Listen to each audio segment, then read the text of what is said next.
What's good, people? Kai Storm in the building. I know my Lord, I'm about to say Love and Hip Hop. Real Housewives of Potomac review is a little bit late, but you know what it is. It's football season, so you know what? It's gonna be late. I only watched so far. It's like 10 minutes left for me to watch because watching it on the Bravo app. Shout out to the Bravo app. They only do like 42 minutes of the show and cut out most of the commercials, even though they still have commercials.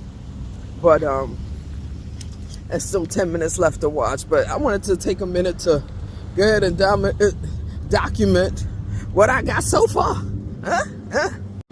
Now, from what I see, oh shit, positive note.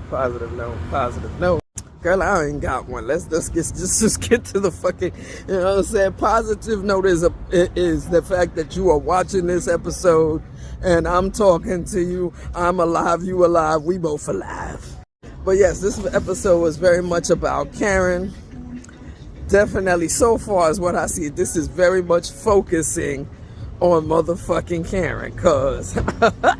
Cause first of all, Karen was mad that, you know what I'm saying, that first of all, Karen was mad that they celebrating Wendy and the way they celebrating Wendy,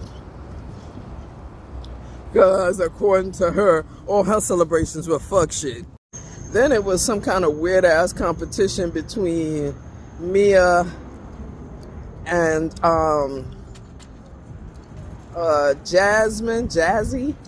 Mia, Jasmine, and Jacqueline, because Jacqueline and Mia, both of them insisting that they Mia's best friend, and I'm just like, so y'all really on TV fighting for Mia? Like two gal fight for a gal, really? And then Jacqueline crying because her feelings hurt when when motherfucking Karen decided to scream on her for telling people that she was drunk. And when I tell you, the gangster that Karen put on and tell her that she don't give a fuck, that shit was gangster. I love that shit. Although, at the same time, you already know why Jacqueline even said that, because she trying to be part of the group. And how do you get part of the group? By being messy. Hello. Then Karen turns around and tells motherfucking Stacy that that everybody in the group think you're boring, when all she heard really was from Mia. And why the fuck would you take Mia's word? Oh, and the last thing on the menu that I got to talk to before the ending of the rest of the episode is they talking to Mia, and they saying Mia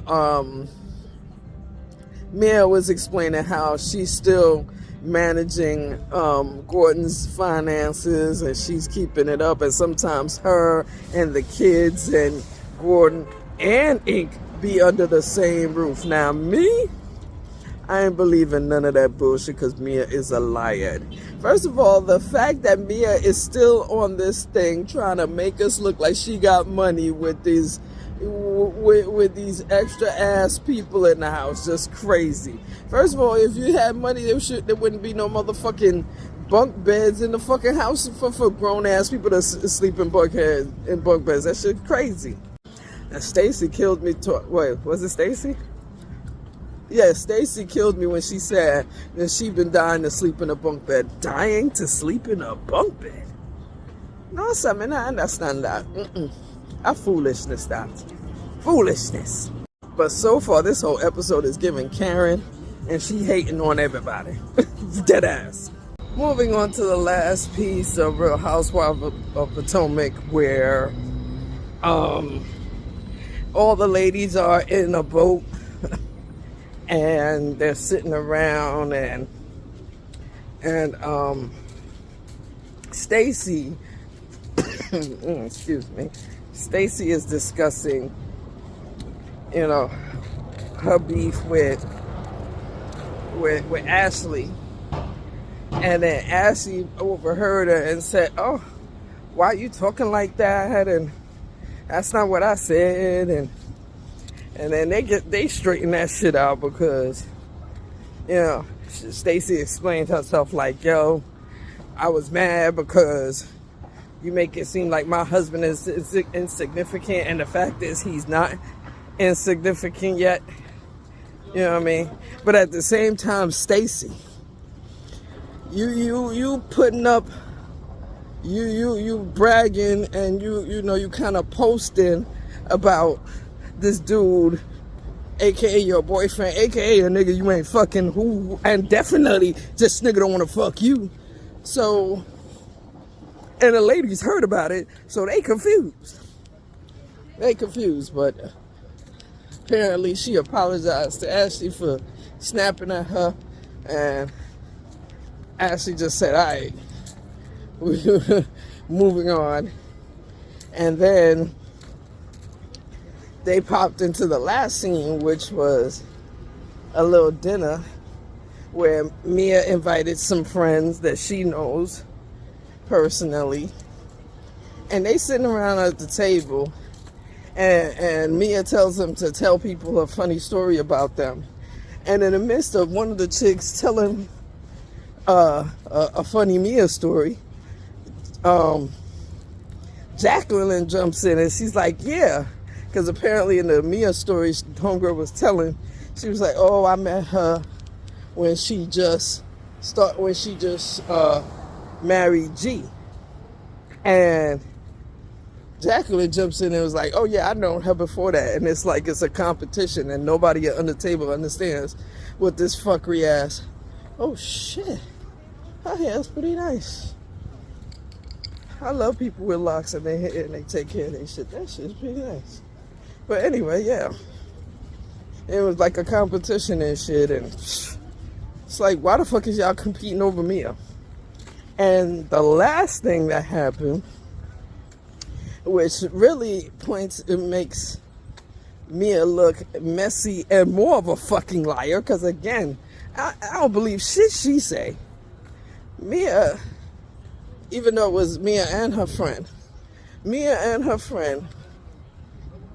apparently Mia, her friend, and Karen must have hung out, and maybe Karen was a little inebriated when they was hanging out, because Mia brings up the fact that when Karen left from the two of them, from hanging out with the two of them, Karen butt dialed them and mentioned something about being with somebody that wasn't her husband.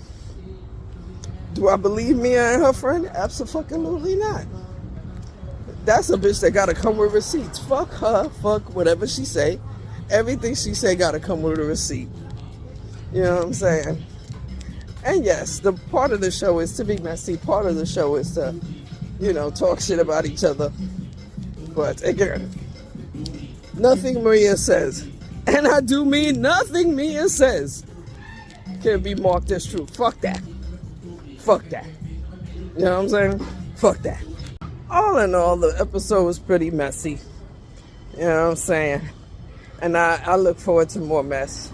And honestly, I think Mia be talking that messy shit about everybody else, because the fuck? Look at the fuckery she living.